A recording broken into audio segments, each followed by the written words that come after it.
ಹೇ ನಮಸ್ಕಾರ. ನನ್ನ ಹೆಸರು ನವೀನ್. ಇದು ಬಾಕಾಸ್ ಕಿಚನ್. ಇವತ್ತು ಕ್ವಿಕ್ ಆ್ಯಂಡ್ ಹೆಲ್ದಿಯಾಗಿ ಸ್ಪೈಸಿ ಎಗ್ ರೈಸ್ ಮಾಡೋಣ. ಕ್ವಿಕ್ ಅಂದರೆ ಒಂದು 15 ನಿಮಿಷದಲ್ಲಿ ಮಾಡ್ಬೋದು. ಹೆಲ್ದಿ ಅಂದರೆ ಇದರೊಳಗೆ ಮೊಟ್ಟೆ ಹಾಕಿರೋದ್ರಿಂದ ಜಾಸ್ತಿ ಪ್ರೋಟೀನ್ ಇರುತ್ತೆ, ಚೆನ್ನಾಗಿ ತರಕಾರಿ ಹಾಕೋದ್ರಿಂದ ಜಾಸ್ತಿ ಫೈಬರ್ ಇರುತ್ತೆ. ಸೊ ಇದನ್ನು ತಿಂಡಿಗೆ, ಊಟಕ್ಕೆ ಯಾವಾಗ ಬೇಕಾದರೂ ತಿನ್ಬೋದು. ಇದಕ್ಕೆ ಬೇಕಾಗಿರೋ ಇಂಗ್ರೀಡಿಯೆಂಟ್ಸ್ ಇವಾಗ ಸ್ಕ್ರೀನ್ ಮೇಲಿದೆ. ಲಿಸ್ಟ್ ನೋಡಬೇಕಂದ್ರೆ ವಿಡಿಯೋನ ಇಲ್ಲಿ ನಿಲ್ಲಿಸಿ. ಇಂಗ್ರೀಡಿಯೆಂಟ್ಸ್ ವಿಡಿಯೋ ಡಿಸ್ಕ್ರಿಪ್ಷನ್ನಲ್ಲೂ ಹಾಕಿದ್ದೀನಿ. ಇದು ಒಬ್ರಿಗಾಗೋಷ್ಟು ಮಾಡ್ಕೊಳ್ತೀನಿ. ಸರಿ, ಇವಾಗ ಸ್ಟಾರ್ಟ್ ಮಾಡೋಣ. ಫಸ್ಟು 1 ರಿಂದ 1.25 ಕಪ್ಪು ತರಕಾರಿ ರೆಡಿ ಮಾಡ್ಕೊಳ್ಳೋಣ. ನಾನು ಇಲ್ಲಿ 5 ರಿಂದ 6 ಹುರುಳಿಕಾಯಿ ಸಣ್ಣದಾಗಿ ಕಟ್ ಮಾಡ್ಕೊಳ್ತಾ ಇದ್ದೀನಿ. 1/4 ಕ್ಯಾರೆಟು, 1/4 ಕ್ಯಾಪ್ಸಿಕಮ್ಮು, 1 ಹಿಡಿ ಬಟಾಣಿ, 1 ಹಿಡಿ ಜೋಳ, ಈರುಳ್ಳಿ ಹೂವು ಕಡ್ಡಿ ಭಾಗ ಸಣ್ಣದಾಗಿ ಕಟ್ ಮಾಡ್ಕೊಳ್ತೀನಿ. ಕೊತ್ತಂಬರಿ ಗಿಡದ್ದು ಕಡ್ಡಿ ಭಾಗ ಸಣ್ಣದಾಗಿ ಕಟ್ ಮಾಡ್ಕೊಳ್ತೀನಿ. ಇದೆಲ್ಲದನ್ನು ಒಂದು ಬೌಲ್ಗೆ ಹಾಕೋಣ. ಆಮೇಲೆ ಅರ್ಧ ಈರುಳ್ಳಿ ಇದನ್ನು ಸಣ್ಣದಾಗಿ ಹೆಚ್ಕೊಳ್ಳೋಣ.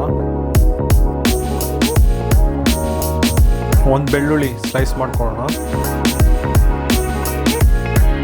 ಇವಾಗ 2 ರಿಂದ 3 ಮೊಟ್ಟೆ ತೊಗೊಂಡು ಇದನ್ನು ಚೆನ್ನಾಗಿ ಫೋರ್ಕ್ನಲ್ಲಿ ವಿಸ್ಕ್ ಮಾಡ್ಕೊಳ್ಳೋಣ.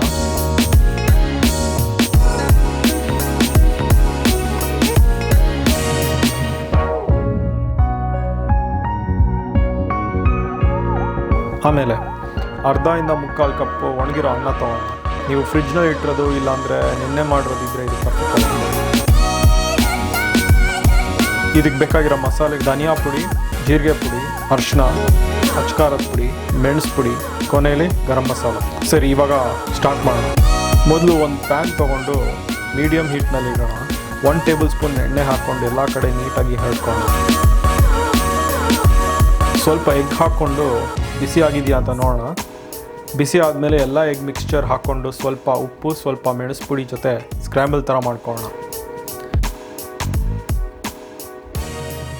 ಎಗ್ಗು ಆಮ್ಲೆಟ್ ಥರ ಗಟ್ಟಿ ಆದಮೇಲೆ ಅದನ್ನು ವಾಪಸ್ ಬೌಲ್ಗೆ ಹಾಕೋಣ. ಪ್ಯಾನ್ ಕ್ಲೀನ್ ಮಾಡಿಕೊಂಡು ಇನ್ನೊಂದು ಸ್ವಲ್ಪ ಎಣ್ಣೆ ಹಾಕೋಣ. ಮೊದಲು ಈರುಳ್ಳಿ, ಬೆಳ್ಳುಳ್ಳಿ ಹಾಕೋಣ. ಈರುಳ್ಳಿ ಮೆತ್ತಗೆ ಆದಮೇಲೆ ಹೆಚ್ಕೊಂಡಿರೋ ಎಲ್ಲ ತರಕಾರಿ ಹಾಕೋಣ. ತರಕಾರಿ ಒಂದು 5 ನಿಮಿಷ ಹುರ್ಕೋಣ.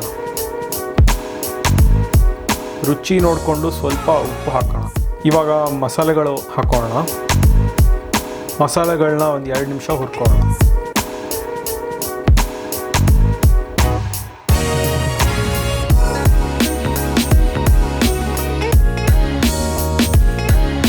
ನೆಕ್ಸ್ಟು ಅನ್ನ ಹಾಕೋಣ.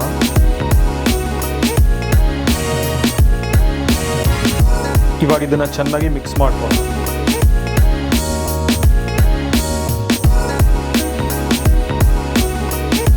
ಇವಾಗ ಸ್ವಲ್ಪ ಸ್ವೀಟ್ನೆಸ್ಗೆ ನಾನು ಟೊಮೆಟೊ ಸಾಸ್ ಹಾಕ್ತಾ ಇದ್ದೀನಿ. ಇವಾಗ ಇದನ್ನು ಚೆನ್ನಾಗಿ ಮಿಕ್ಸ್ ಮಾಡ್ಕೊಳ್ಳೋಣ.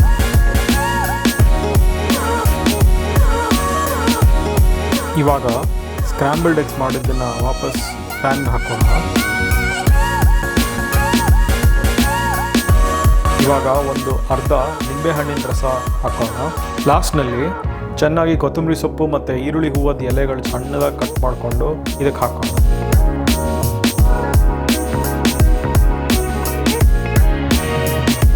ಡನ್. ನನ್ನ ಚಾನಲ್ಗೆ ಸಬ್ಸ್ಕ್ರೈಬ್ ಮಾಡ್ಕೊಳ್ಳಿ. ನೀವು ನನ್ನ ಬೇರೆ ವಿಡಿಯೋಸ್ ನೋಡಿ. ವಿಡಿಯೋ ನೋಡಿದ್ದಕ್ಕೆ ಧನ್ಯವಾದಗಳು.